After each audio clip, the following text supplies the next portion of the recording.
afternoon and welcome to today's FYN virtual learning series. I'm Josh Frame, your host for today's and every Tuesday's session. I'm National Chair of the Federal Youth Network. And today we have two really interesting people joining us.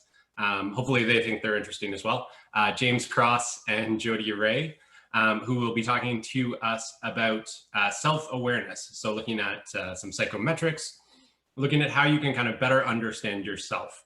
And I think this is really key in terms of understanding career development, understanding your place in this government of Canada with the 283,000 positions, and understanding where you fit best and how you can sort of accelerate your career by understanding that.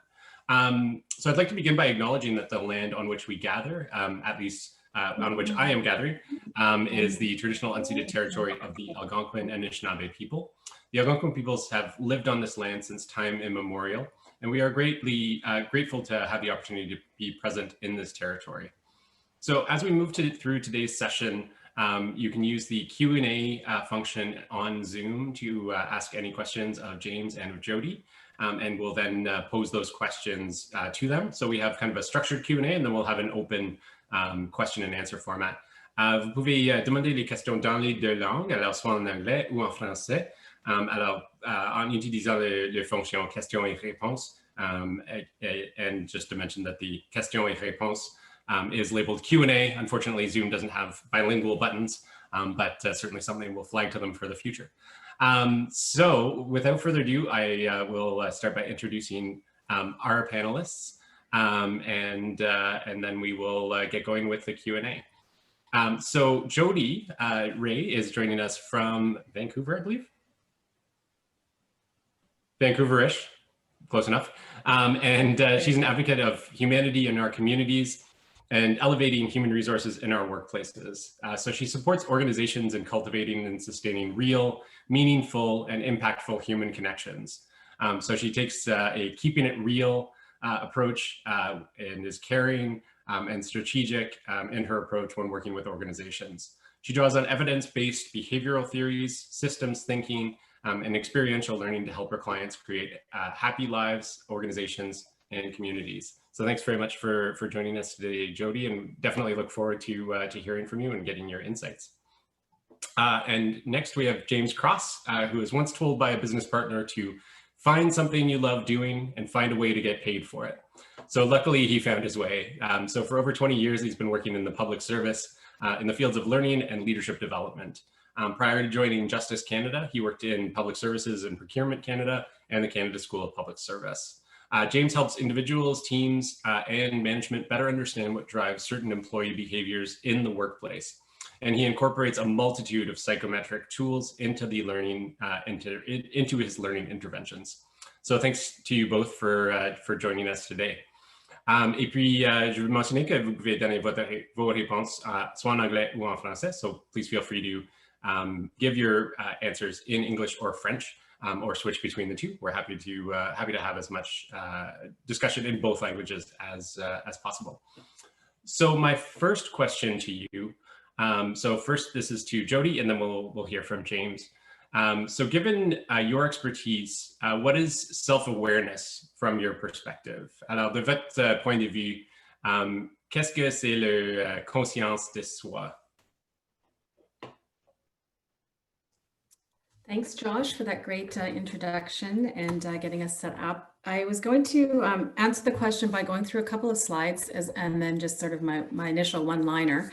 I have a tendency to sometimes swear, but it's usually just the S word. So we'll see how that goes for our participants. Formally speaking, in terms of answering your question, self-awareness is really, do you understand and get yourself? Like, do you really know why you're doing what you're doing? How you're feeling, what you're feeling, why you're feeling it that way, and requiring the idea of sitting back and looking internally in terms of those types of things. That's sort of the first and foremost. Sometimes I like to say, like, do you have your shit together, and are you willing to call yourself out on your shit? So, sometimes the idea is around, I was being an ass, or, I was being a hag, or I wasn't being kind. How how equipped are you to actually say that to yourself? It's like sort of looking in that mirror kind of concept. So that's sort of how I equate or define self-awareness. And I also want to add the importance of how that, what you think about yourself, whether you want to call that negative talk, which I hope it's not. The idea is compassion to yourself, and understanding why you're doing what you're doing and how you're feeling, and whether that's creating dissonance for you. And what I mean by dissonance is whether there's a conflict from within based on how you're behaving and what you're thinking and what's driving you. And for me, what's driving us is purpose as well as values. So that's sort of what I sort of define as self-awareness. We could just go to the next slide. I want to go through just a couple of slides to sort of also answer this question, and then I think might feed into some of the other questions that we're going to go through, Josh. So psychometrics, in terms of what they assess, I've listed a whole slew of things that are on there, as opposed to actually listing the tests that exist. There's 250 plus. James is certified in quite a few of those in terms of being able to provide you with an assessment in that. And I know he'll speak a little bit further about that. But what I wanted to emphasize is when you look at this list, all of it is based on psychology. And so the tests that exist out there are either were created by psychologists and now being used in our workplaces or not to help us understand ourselves better. And so the list there in particular, the strengths is one that is interesting to me because there is a test that is that exists called Strength Finders, which in our organizations is starting to sort of come more in terms of influence, and can be interesting in terms of looking at your career and what you're wanting to do. The last 5 that are in there, I just wanted to highlight because those are very specific to what they call the big 5 in the psychological world around your personality. And so it's interesting to look at these things outside of any test is kind of where I'm going with this is, okay, well, when it comes to extroversion, if you look at self-awareness being how you understand yourself, you should sit there and think, okay, if extroversion means where you get your energy from, how sociable you are, have you thought around what that looks like for you? Are you sociable and getting your energy from others, or are you an introvert, somebody like me who actually needs to be away from human beings for a period of time before I connect with them? So I just wanted to list these. Just the next slide would be great around that. For me, the top 3 around self-awareness, and maybe Josh, this goes a little bit to your question on, well, what does it mean to me? Based on my life experience, and I say life quite meaningfully in terms of there's many facets to our life and roles that we have. In 2014, for me, as a federal public servant, and where self-awareness really kicked my butt, was looking at things like identity, values, and life purpose. And so when I connect self-awareness to these 3 things, I feel more grounded and more stable. And so the idea is identity, if you want to connect it to almost the civil rights movements that we see happening like today and that have been happening for centuries, how do you identify? Do you use pronouns when you're at a session or not? Do you identify in terms of color? Do you identify in terms of family status? Values gets thrown around a lot in our world, and I find that there isn't enough emphasis on personal values and owning them and knowing that you're looking for career progression or opportunities in organizations that at least don't piss off your values and that maybe are aligned with what you're looking to do in terms of life purpose. So I just wanted to highlight those 3 points. Just on to the next slide. And James, I'm almost done, I swear, so we can get you answering this question. No worries. I wanted to share a theory of change that I've developed or am developing, and it's what I'm calling it now, a theory of change as it relates to human growth and development. I call it intentification, and I wanted to apply it here in terms of self-awareness, where I see the three things coming into play, similar to theories of change that are created. So the idea around identifying your intentions. We're at a session today, for instance, talking about self-awareness and talking about psychometric tests. So interesting for me is, okay, well, what's my intent in terms of strengthening or becoming more self-aware? Why am I doing it? What's the reason for it? And it's more incremental and layered than just that big sort of what's my why. It's all of the things that are influencing these intentions. And then, okay, action after this session, or maybe not, or whatever, once you sat there and thought about this, what are you going to do? And that sort of is that output piece. And then the last piece is the impact. Once you've done it, maybe James does an assessment for you, or through your work, you end up going through a DISC assessment or whatever. What was the impact on you? And then to tie that into systems thinking, what's going to be the impact externally? And so that just takes me to the next slide. I think it's systems thinking. And so the idea here, and where gifts were given to me when I sort of in 2014 started to try to figure out who I was, what I was, my own level of self-awareness, the fact that I don't like to be wrong ever. I'm a recovering perfectionist, really still a perfectionist, and how that impacts my work.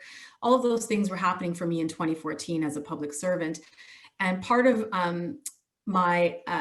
what I was going to do in terms of action, I went back to school and did a master's degree in leadership. And in there, this idea of systems thinking was introduced. And so I want to share that because it really has honed my thoughts around us as human beings being complex systems, how we are, how we work, what we do, and then how that works in terms of our teams, and how that works in terms of our organizations, how that works in terms of our communities, and let's even take it to like the ecosystem. So I share that with you in terms of everything being connected and how incremental things really are when we're looking at and talking about something like self-awareness and tests that are out there that you might want to look at to develop it. And I think that was it for my beginning intro. Yes. Awesome. Yeah, very, very interesting points that you raised to start us off with. And just to note again that people can pose their questions in the Q&A function, which is at the bottom of your screen. Et puis, on va changer entre les deux langues, alors en anglais et français. Et puis, vous pouvez poser les questions dans la langue de votre choix. So over to you, James. So given your expertise, what is self-awareness from your perspective? De votre point de vue, qu'est-ce que c'est la conscience de soi? And sorry, James, you're muted. Merci beaucoup. Merci. Josh, do you have my slides ready? Are they up? I'll pull them up right away. Okay, perfect. Alors, je vais commencer justement par partager je vais changer anglais-français durant la session. So I will go back and forth. The slides are in one language just to avoid the back and forth. It does get a little bit frustrating there. So on va vous assurer que les discussions, les questions, etc. sont dans la langue de votre choix. So following Jody's presentation here, I just want to talk and just keep it really, really simple in terms of, this notion of psychometrics and what they can do potentially to increase your self-awareness. So next slide, what I really want to emphasize here, we were asked to kind of, what is psychometrics, etc. So I've got some definitions here. They're very, very similar. And it's talking about, I like the first one on the left, the measurement of mental traits, abilities, and processes. That transfers nicely to how do you show up in your environment? How do you show up at work? How do you interact with people? Alors, il y a plusieurs définitions, mais en général, c'est vraiment, on essaie de mesurer votre capacité, vos compétences, vos habilités. On the next slide, this is again just very, very simple stuff, but it is huge in terms of the work behind it. Awareness of self and the notion of, you know, the introspecting. So let me just unpack introspecting for a second and what the research is telling us. Those who think about their thinking. So people actually introspect. The research is very clear. You are able to actually create new neural pathways in your brain when you think about, why did I speak to that person with that tone of voice? What made me upset? C'est quoi qui m'a dérangé quand la personne a lancé ce commentaire-là? Pourquoi j'étais vraiment choqué? What was going on there? So the ability for us to think about our thinking and to say, wow, what was that all about for another person, but first for me? So new neural pathways, and also researchers have indicated that you actually increase gray matter in your brain. So this is a freebie, you know, think about your thinking. Those who think and introspect, they do actually build bigger brains. And this has been measured in University of Utah with John Strayer, who led some research there amongst others, but a reference to show that the more you think about your thinking, the more you actually can grow. Alors, on parle aussi l'introspection sur des forces et aussi ce qu'on appelle les angles morts ou les points à ignorer. On voit que si j'étais pour vous demander ici durant la session de me donner tes 3 meilleures qualités, OK, ça serait quoi? Est-ce que ça serait influence? Est-ce que ça serait patience, empathie, etc.? Donc, c'est quoi vos forces? Alors, c'est important de définir ces forces-là et aussi de les utiliser. So we're talking about definitely taking those strengths and building on them. You know, we talk about strengths-based leadership. Play to your strengths, of course. But what arguably might be a game changer for you is if you start to investigate and ask yourself, you know, these blind spots. And this is information, obviously, that you get from the psychometric tools that you take. Most of them will tell you something along the lines of, wow, I didn't know that. And in essence, I don't know what I don't know is kind of what we're trying to address here, right? So that I know what I know why I do things, I can explain them now, and then I can actually succeed and you know, make connections and have quality interactions. So blind spots, what are they? Things like, you know, in a situation, I will get excited about a conversation and I will start to, you see what's happening here? See what I'm doing? See these lips moving? Ce que je fais là, c'est que les gens parlent et avant même qu'ils terminent leur phrase, je commence à parler déjà. Donc, c'est drôle comme, probablement, you're probably looking at this laughing, going, wow, that's a really odd face he's putting on camera. But do you know that? Do you know those people? Do you know those who are your friends? You're talking and saying, yeah, I was doing a thing, and they're going to finish your story. And they go, yeah, so I know what happened. I'm going to tell you what happened, and that's what happened. So when that happens, a kind of self-awareness check could be, hey, why is it that, you know, I have to start and jump into the conversation and tell somebody how it's going to finish when they theoretically should tell me how it's going to finish? So blind spots, things that you think you're really good at, and psychometric tools might give you a suggestion that maybe there's some opportunity for improvement. And finally, there's also the notion of things that you're doing. Okay, les choses que vous faites devant tout le monde, au travail, jour après jour, que tout le monde voit, everybody sees what you're doing as a behavior, but you don't catch it. So not catching it is where we start to get into trouble. Again, I don't know what I don't know. And we want people to become consciously competent of what their strengths are and what their blind spots are.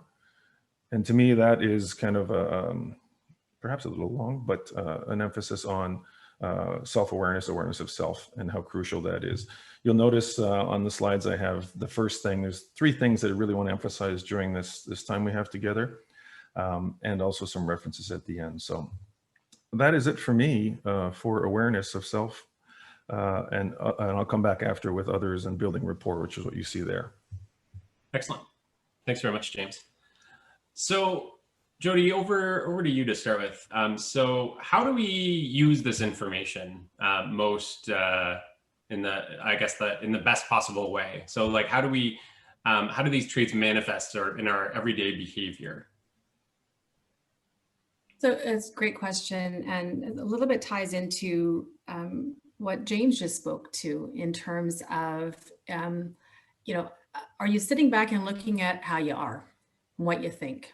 And are you discovering stuff that you didn't know about yourself? So an example could be sort of your communication style. As an example, there's elements of different psychometric tests that are out there that will speak to how you like to receive information. Are you detail oriented, or do you like big ideas and big thoughts? And so the different tests that are out there, the majority of them still speak to core things about personality. So, whether you, like, again, introvert or extrovert, or how conscientious you are, those kinds. And then they start to extend a little bit based on the different tests that are out there, like Myers-Briggs. So it'll start talking a little bit about where you can use that information, say, in terms of conflict. So, and then there's another test that exists where you can, well, at least one that I know of, called Thomas Kilmann, which helps you to identify the type of conflict style. Are you an avoider? Are you an accommodator? And so the way that the information can be used really depends on where you're going in your life. Have you mapped out, again, what's important to you, your value, your system? Have you taken a look at your wellness wheel and the different slices of your life that you're either focusing on or not focusing on? And then say you take the slice of career, and that's where you're at, and you're new and you're looking at, I think I want to be the director of HR. That was me in 2001. At that time, I was taking every psychometric test you could possibly think of, but I really wasn't being guided with my purpose. I honestly wasn't. I just sort of was going through the motions. But as I was taking some of these tests, I kept going back more and more to, well, what's sort of like that question about not necessarily what is life, but ultimately what's going to be my intent, what's going to be my legacy. And so you start to see some of these tests being used in ways that sort of go beyond just your next increment, your next promotion, but sometimes even bigger in terms of what's the end game for me, i.e. my vision. Just to answer the question a little bit more specifically, there's lots of facilitation and training that I do in the leadership space and teams, and oftentimes strengths that come up. And so again, James spoke to this. There's something called Strength Finders, which is meant to highlight what you're good at and continue to do that. And there's some self-esteem and self-confidence elements to that. So then you see the layers. But that is one way that you can look at potentially understanding yourself better in terms of maybe what drives you and what you're actually good at.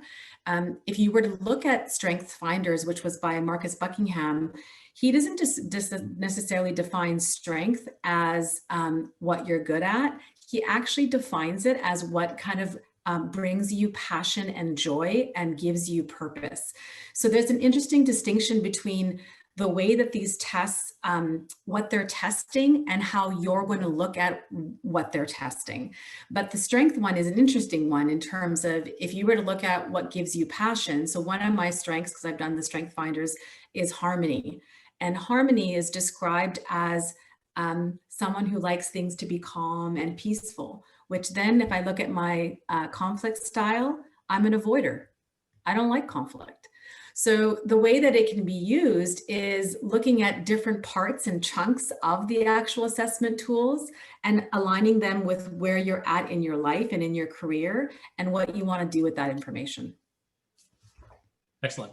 Thanks very much, Jody. James, do you want to add to that in terms of how we use this information? I think we'll get into it more in terms of the Q&A as well. Yeah, I just everything that was shared there was awesome in terms of really helping us figure out that if we can take some time to do these tests online. There's a whole bunch of stuff, and we're going to I'll refer you to a couple of tests at the end of this this session around getting your I guess feedback about yourself. Yeah, I'll stop there right now before we get to the next slide there. But yeah, we're good.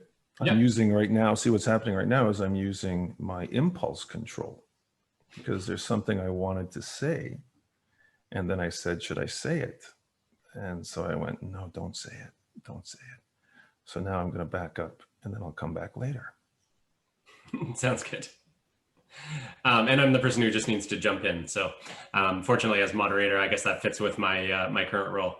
Alors, dans le chat, on a quelques questions par rapport à quel outil psychométrique qu'on peut utiliser comme, comme fonctionnaire dans le gouvernement du Canada. So there are a couple of questions in the Q&A around like what kind of tools can we use in the government of Canada, what tools are best to use with our teams to better understand and be able to better communicate. I think these are relatively open-ended questions, and I think we will touch on this throughout the session. But James, maybe any first thoughts around that? Well, the first one I'd mention, and this is, I have to just put a little caveat there. This is the training for organization. So the Insights psychometric tool, so Insights Discovery is what it's called, is a psychometric tool that organizations, especially in the public service, I've had the good fortune of being a practitioner in this Insights psychometric tool for teams that are, looking to be higher performing teams, but first and foremost being more self-aware. So the Insights is something that, again, uses, and I think Jody will talk to a bit more about the notion of Carl Jung and archetypes and extroversion, introversion, perhaps, but Insights comes to mind first.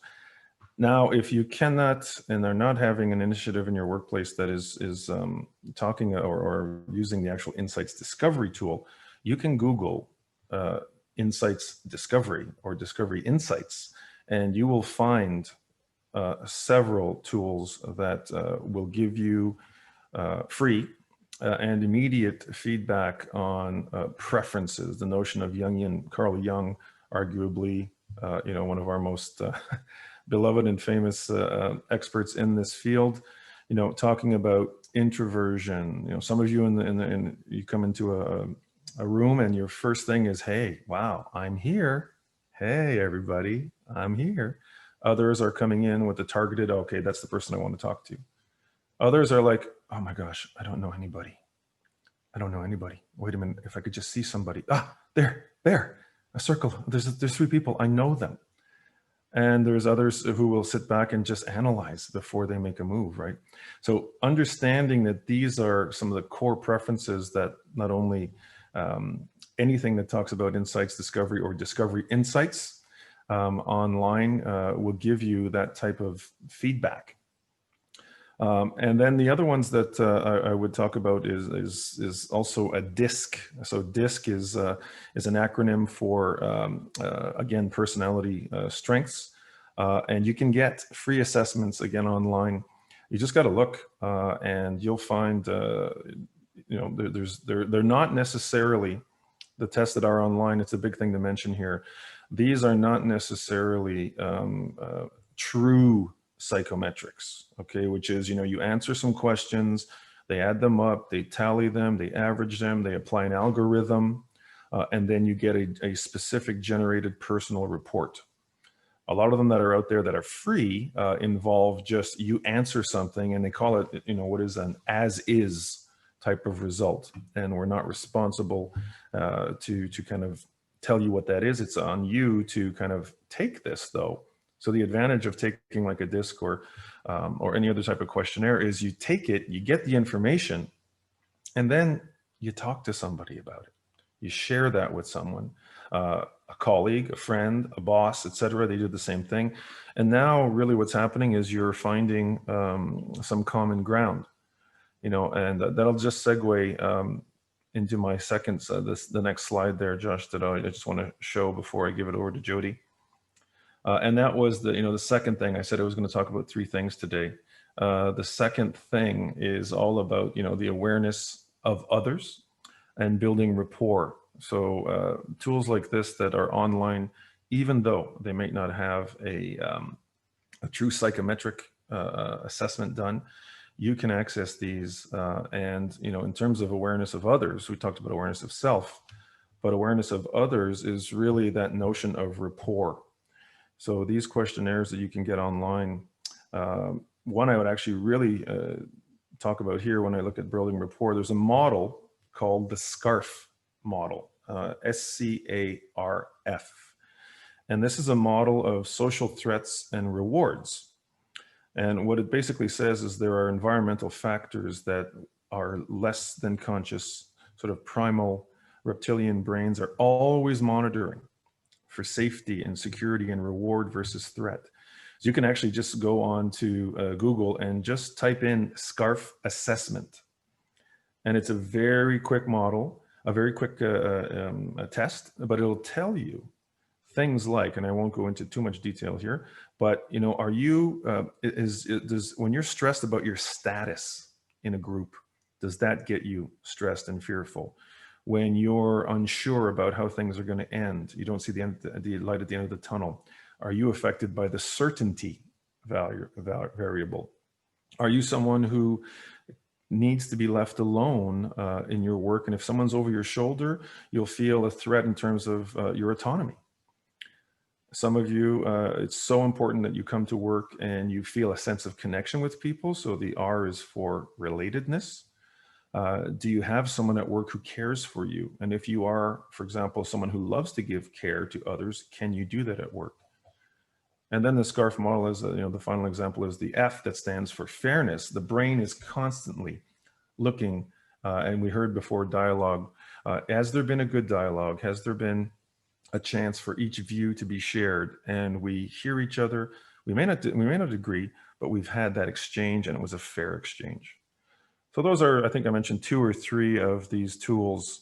And I have more for you that I'm going to keep till the end of this presentation in terms of, what we can do to help ourselves increase awareness of self and others.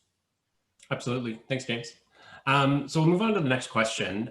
What are your thoughts about striking a balance using psychometric tools as a learning tool versus putting people into boxes based on their results and people's reactions to the results as they are often shared within teams?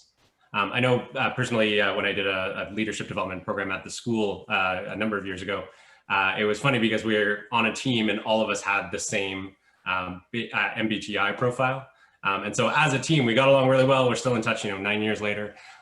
It was quite funny to see that. And then to see, the teams where everyone had, very different and sometimes conflicting sort of MBTI profiles. But what are your thoughts about using them as a tool, learning tool compared to putting people in boxes? And maybe Jody, we can start with you on this.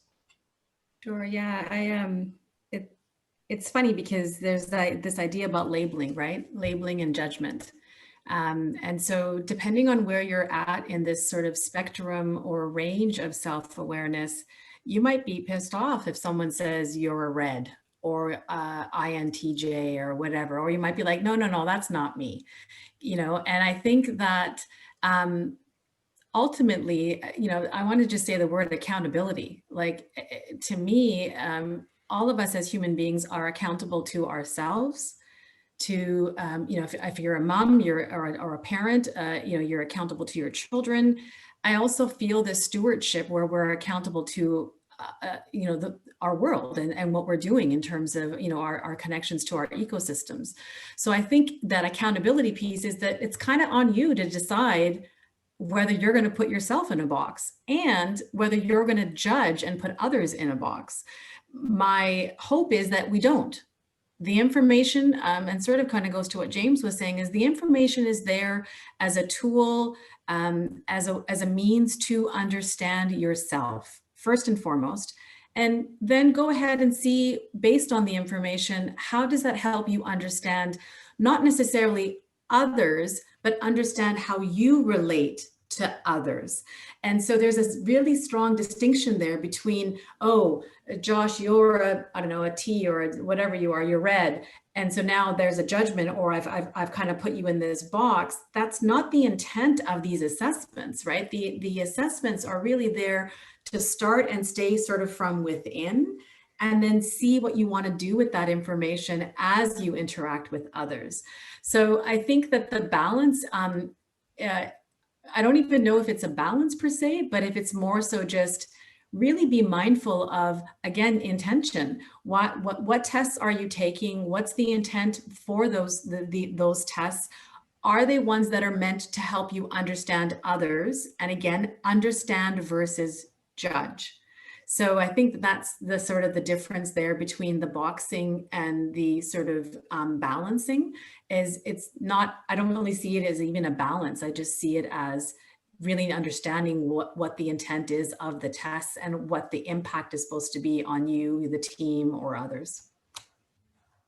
Absolutely. So the next question is in French. So, est-ce que Jody peut donner des exemples de la façon d'utiliser les résultats de tests psychométriques pour soi autre que la formation? Si elle retournait dans son début de carrière, qu'est-ce qu'elle ferait différemment? So how can you use these other than autre que la formation, other than in terms of sort of your learning and development? I think there's certainly applicability in terms of your life, how you approach, you know, all of your interactions with your family, with your friends, all that sort of stuff. But I'm sure you can expand on that. And then also, if you return to the beginning of your career, knowing what you know now, and in terms of psychometrics and self-understanding, how would you approach that differently?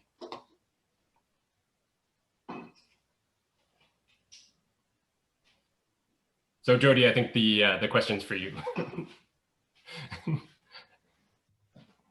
Yeah, and you're on mute. Okay, perfect. Sorry, yeah, can you just repeat the last part? What's the question? Oh, sure, yeah, so the question's around how to use psychometrics other than in terms of sort of professional development. And then also, if you return to the beginning of your career, what would you do differently? And knowing what you know now in terms of psychometrics and knowing yourself better. Yeah, wow. Well, first I would look at it as use them and look at them as a way to just understand yourself, period, as a human being. Like, you know, to me, that's sort of the crux of it. Based on my own experience. Like I grew up in a very sort of traditional Punjabi Sikh family. The key was don't mess around and have a boyfriend and get an education and get married. And so the education piece was career, right? And so all my focus was just study, and then get my degree. And then I picked HR because I can't do math. So, you know, I became an HR consultant. And looking, but I never really dug deep, to be honest with you, in terms of any of these assessment tools, other than them being linked to career. So, well, what kind of leader do I want to be, or what's my leadership style, or what's my communication style? And in hindsight, I wish the focus was more on, again, I sound like a broken record, but, you know, purpose and legacy and what's important to me and, you know, why I'm doing what I'm doing for my entire life balance and the wellness wheel versus it just being the focus on career. Because we don't stop at the door. Our humanity comes with us. Our life comes with us when we are working. It's even the blurb to this session talks about how do we bring our whole selves to work.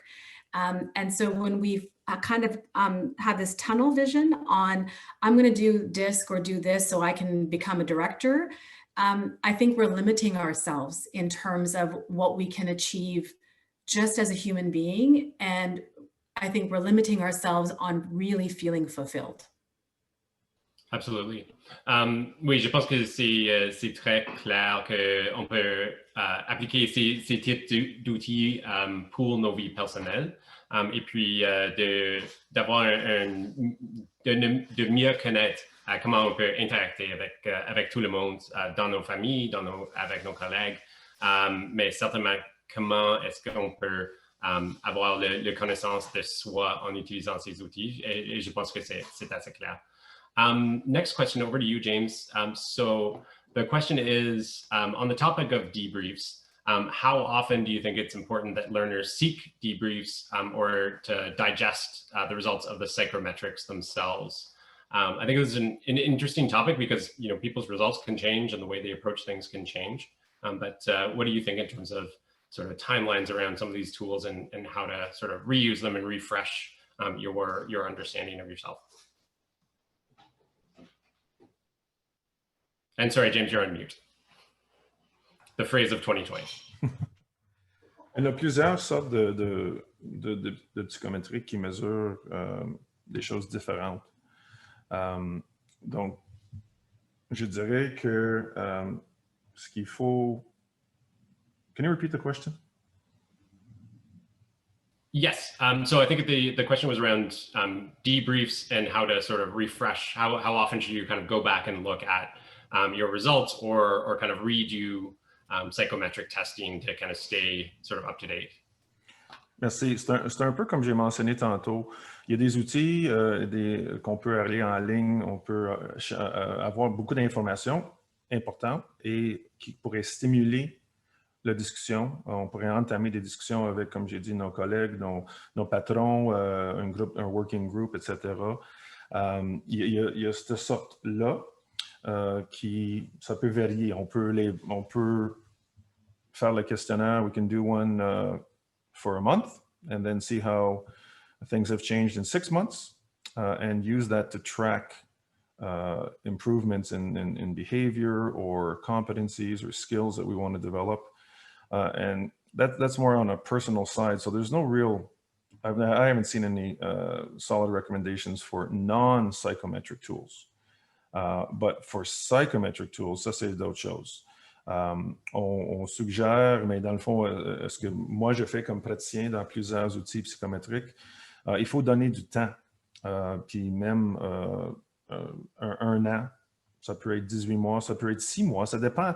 Je dirais ça dépend de l'intensité. It all depends on what's the intensity, what's the situation going on right now. If someone's just looking for, to get a little stronger on negotiation skills, etc., and they still can do it, but they want to be sharper, not necessarily a sense of urgency to repeat. But for something like, and here are some of the names we've heard before, we've heard the MBTI that Jody mentioned, so the Myers-Briggs Type Indicator, the Insights tool. These are things that, in my experience, I've seen that when people do questionnaires and psychometric questionnaires, a lot of times if I'm doing the Insights, for example, and someone comes and says, hey, I did this one 2 years ago, I'm really excited to see what's going to happen. What will actually tend to happen is that a psychometric tool like MBTI or Insights, you rarely will change from sort of we'll call it your home base of where you initially scored and based on your perceptions. So somebody who, for example, is identified in a psychometric questionnaire is identified as an extroverted thinker. Okay, so that person is go go go, do. A good day is I've checklisted everything, I've accomplished, I've won. We fought the hard fight. Right, there's that, and then there's the whole other opposite of someone else who's an introverted feeler, right? So they're the opposite type of an extroverted. So you won't necessarily so someone who's in that extroverted thinker sort of category will move. They may move more to introversion or to thinking, or move more to extroversion. But rarely will you see them have this incredible change. And it does happen with about 6% of the population who we've seen take some of these tools, especially for the Insights. I'm being specific for Insights on 6%. Some people, leur première façon, c'est extroverti, axé sur le pensée. Et leur deuxième préférence, c'est axé sur les relations et les sentiments. Donc, on voit que quelqu'un peut avoir leur opposé, leur perception, leur persona est un bord, puis l'autre côté, les autres préférences qu'ils ont, ça peut être l'opposé. Donc là, on voit des gens qui sont un peu, on dirait, sont difficiles à comprendre. These are individuals who seem ambiguous in the way they communicate, because at one point they're talking about, hey, you know, we really need to nail down the details of this paper here, and we have to get this submitted on time, and we need to have X, Y, Z analysis, and then they'll move. So that's an introverted thinker. But then the next statement, they cross over and they become an extroverted feeler, and they're like, wow, that was great. So where are we going for lunch? What are we doing next? And then they'll go back and go, well, wait a minute, we need to really, you know, I heard that there's something going on with the food there, and there's long wait times all of a sudden now, and I calculated that it's apparently going to add us an extra 15 minutes, and we'll be late. And anyway, let's go figure it out. So again, that's a big description of the 6%, but I would say approximately in this case with Insights Psychometrics, the discovery tool, 94% don't move. And so you can, you know, this is where you're going a year or two, and you'll see some slight movement within your example 4 quadrants that we use as the Insights model, but you won't cross or move over into any other sector. So I wouldn't put a rush on pure psychometrics for that reason. Yeah, that makes a lot of sense. So the next question we have, I'll read it out. So it says, this is more of a personal question. I feel like I'm a completely different person at work. I have more patience at work, but outside of work, I feel very on edge and not very self-aware at home. Sometimes my work matches my values more than the people or atmosphere I have at home. How do you balance these personal attributes between work and home with self-awareness? So what comes to mind initially is the 5 love languages. And sort of understanding those and making your partner or your family aware of your style in terms of the 5 love languages. But Jody or James, do you have any other thoughts around this question? I just wanted to, the question itself shows a lot of self-awareness, first off. And that I've heard this many, many times from lots of different people in training sessions in particular, but in conversations about the struggle between who am I at home, how am I as a mom, how am I as an HR person, how am I as a friend. And what I have found to be the most helpful, and I ended up putting it up there, has been psychological needs, like a focus on that. And I say that quite specifically because how and where you feel safe in the workplace may be different than how you feel safe at home. And what safe looks like is going to be different depending on how that safety has come to be. And I'll give you a very quick example. My husband and I are completely different individuals. We've seen a marriage therapist for a few years now, or my own personal therapist, I dragged him along. And she said to us one year, jokingly, she's like, you two could not be any more different. The fact that you're still married, and we're going on 20 years, so, you know, we are lifers. She said, you're so different. And, you know, one of the awarenesses that came during that sort of, if you want to call it a psychometric test or communication conversation, James talked about, you know, maybe you get a test and you go talk to somebody. In this case, it wasn't a test, but it was having a conversation with a psychologist who talked about my husband's need for safety stemming from his turbulent childhood. And so when he comes home and I'm home with the kids and I've got dinner going and some homework over here and this and that, I'm good. I'm just going with the flow. And he sees threat. And so he doesn't feel safe. And when that happens, we've clashed over the years. And so, but the understanding of I'm more go with the flow, balls in the air, I'm okay if things change, I'm a bit more flexible, whether you call it agreeable, I don't know what you actually call it in terms of psychological terms, works for me. And he's the complete opposite. He needs to be organized. And so I share that as an example because there is no actual right answer that someone can give you. It's only going to come from, again, that's why the question is such a great question, your own level of knowing how you show up, how you're showing up at work, how you're showing up at home, how you are with your kids. And I think the more that we can drill down to some of those needs, like how you feel valued when you feel safe. So that's kind of like Maslow's hierarchy of needs. If you can kind of connect that to like your day-to-day, oh, I don't like it when someone says things to me this way, that's not my communication style or my conflict style. If you can kind of meld those two together, I think can help you in terms of, you know, connecting to identity, because that's what I hear when a little bit from that question.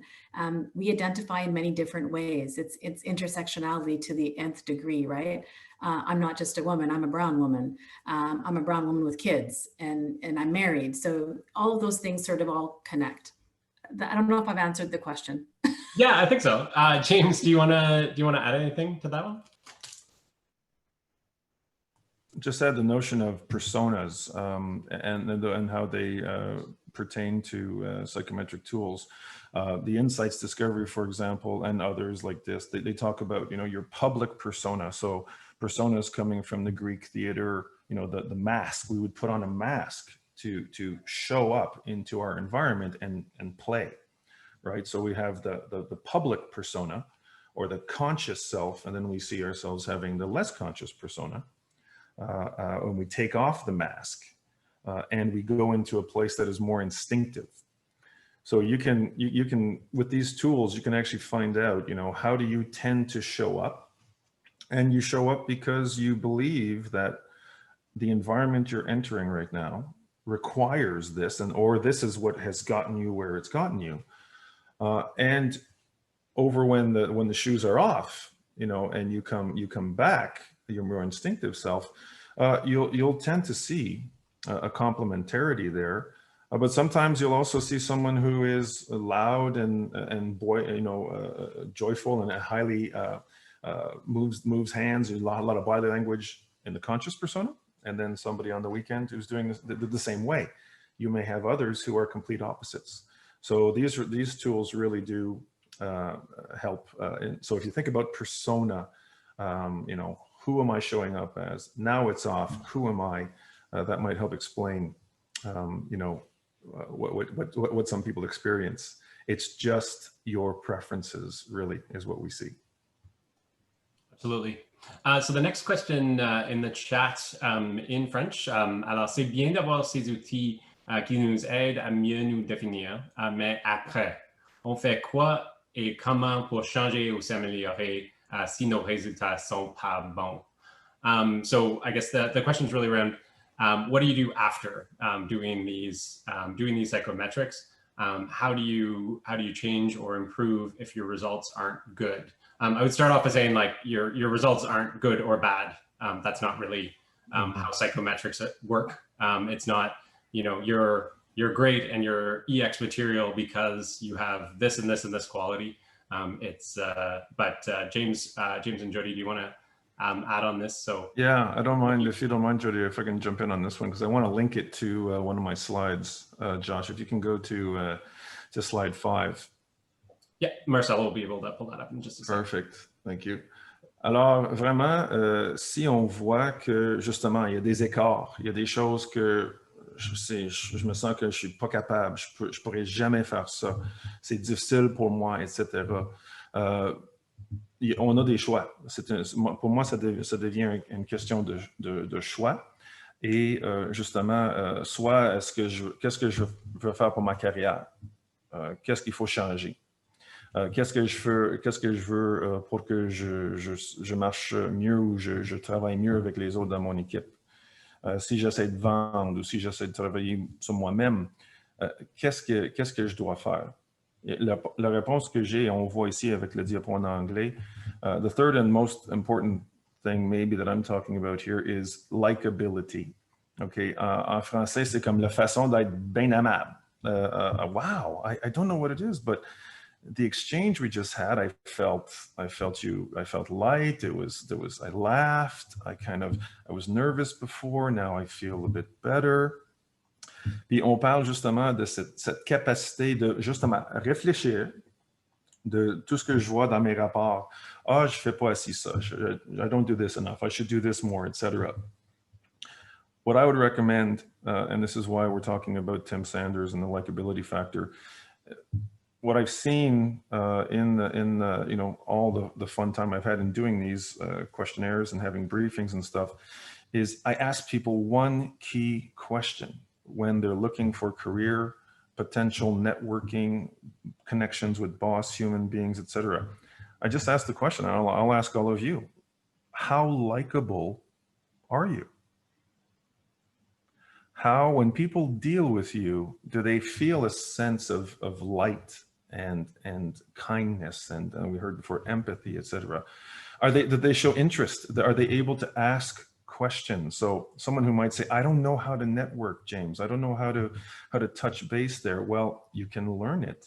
You can practice it. You can be matched with a mentor, etc. But the end game here is, will people like me at work? Research is very clear, and Tim Sanders in this book talks about it. You know, unlikability does not work. We don't really want to go the extra mile and do things for our colleagues or people we just met if we don't get this response in the brain of friend versus foe. Alors la question c'est, qu'est-ce que je dois faire si je réalise que justement j'ai de l'anxiété? I get anxious when I speak to people. Okay, awesome, we know now.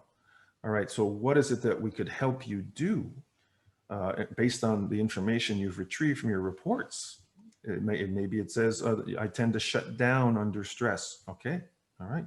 Well, you're gonna have, all of you, if you are interested in attending one of these next sessions, apparently, which is emotional intelligence, you can develop emotional intelligence to realize that, oh my gosh, I'm having that. J'ai cet sentiment en ce moment. Là, je peux actuellement utiliser ma sens de réalité, reality testing, and say, is it really this bad right now? So if I can breathe, calm down, and I can learn some techniques around, you know, opening a conversation as simple as, so what have you been up to? Or someone who needs, say, can I share something with you? And they want you to hear them. And you're like, I'm not that good listener. Well, you can use phrases. We can teach you to practice phrases like, talk to me, tell me more. I am listening. So again, cannot, you know, and this is my biggest recommendation here, is if you want to move in your career, you want to be, you know, feeling good at work, and you want to be successful. Likability, la capacité d'être bien aimable, d'être perçu comme gentil, plaisant. OK, je sais pas que j'ai mes opinions, mais quand je partage mes opinions, c'est comme, c'est juste mon opinion. C'est pas coulé dans le béton, as we say, you know. So likability is huge in terms of what you can take away from your psychometric tools, the information you get. Think about, well, okay, so I need to get loud. I need to speak more in the group. I'd like to speak. I'd like to say something, please. Wow. Puis finalement, plusieurs personnes avec qui je fais tous les débriefages de tous ces questionnaires-là, c'est quelque chose qu'ils ne peuvent pas faire, puis on peut leur aider. C'est de dire non. You know what? I hear what you're saying, Jen. Thanks for the, you know, I really appreciate the compliment, and you know, you wanted to give me some more work there. You know what? On this one, I'm just gonna have to say no. I hear some people try to do that and they go, oh, I could never do that. We think you can. So again, likability, quality of interactions. People walk away from you saying, wow, that person, I like that person. It's so pleasant to work and be around them. Absolutely. So we just have another minute before we finish off. So Jody, I'll give it over to you if you have any final thoughts that you'd like to share before we end today's session. And thanks so much for sharing all of your thoughts and experience so far today. Sure, thank you. Just very quickly to something that James said that made me think of Maya Angelou's quote on people won't remember what you said or what you did, but they will remember how you made them feel. And I think when we talk about quality of interaction and feelings, depending on work or readings or theories out there, sometimes people will talk about feelings as being really just a brain thing. It's just hormones. I don't think that way. And I think that looking at our emotions and our feelings and our senses is a really critical part to a lot of what we've talked about today. We're trying to take things that are subjective and make them objective through these tests. But I think we have to keep in mind the human element. And I love the way James answered that question around likability. The one piece I wanted to end with is not that I have a bee in my bonnet when it comes to leadership. And the irony is funny because my master's is in leadership. But I really want to encourage individuals to, when they're looking at their careers, is not necessarily think about, well, how can I build my leadership skills? Just think about how you can build your humanity skills. You know, how, like the likability that James talked about, you know, what is it I want to do regardless of the role that I'm in, regardless of the title, and think about what that looks like. And look at maybe nourishing and nurturing those skills, those pieces of knowledge, and acquiring that, as opposed to it being under quote unquote leadership. It's a great final thought, Jody. So thanks very much for sharing that. Alors, on est à le fin de cette séance. Oh, Josh, sorry, could I just have a minute to close up? Yes, you quick can. Minute here. Yep. And that would just be to ask if I could get that, Marcel, that slide up, slide 6 and 7. I'm going to take a minute to just share this with you. You guys can read it after in detail, but let's get that up there. And just want to show you here that really interesting. Back in 2014, the Wall Street Journal was talking about likability and how it matters so much at work. And so that's a sort of a segue to what our friend Tim Sanders did here. So I wanted to share this pyramid with you, which is this is what it really looks like, you know, if you're likable and the things you do. And someone in the chat said, you know, I thought likability was a flaw. If you don't handle it right or work on it right, it could be. But this pyramid here tells us that, you know, these are common practices that you can do. To ensure that, as the bottom question there, how do others experience you? Do they sense that realness in you? And the next slide, just to close out, is just to show you a must-see. You know, you want to go to this website. This is the Penn State or University of Pennsylvania Authentic Happiness Project, and I've put 3 stars next to you know, a brief strengths test. Meaning in the life questionnaire and the survey of character strengths. These are just 3 for career building, and you know, but the other ones there are also, these are all free tests, you know, credible, safe, etc. I invite you to check those out. And if you have any questions, get in touch with me directly. I'd be happy to give you more information. Thank you. Great, thanks very much, James. So that concludes today's FYN Virtual Learning Series. Alors, ça conclut notre séance pour aujourd'hui pour la série d'apprentissage virtuel du RJFF. So our next sessions will be on December 8th on emotional intelligence with Jody LeBlanc, and building competencies on December 15th with John Metcalf and Alyssa Dodd. And all of our sessions in the month of December are really leading into Career Boot Camp, which will be happening at the end of January and early February of 2021. The link to the January 11th orientation to Career Bootcamp was posted in the chat, so feel free to register for that, and registration for the overall conference will be online shortly. So a huge thanks to both of our panelists. I think this is a great topic to start off with the month of December, and probably a good start as people may be interacting more with their families over the next month to better understand how those interactions can go well. So thanks very much for joining us. Alors, merci à nos panélistes, merci à James, merci à Jody, et puis merci à tous les participants de partout au Canada pour nous joindre aujourd'hui pour cette séance de la série d'apprentissage virtuel du réseau des jeunes fonctionnaires fédéraux. So thank you very much, everyone, and have a great day, and we'll see you again hopefully on December 8th and December 15th. Thanks very much. Take care, everybody. Thanks.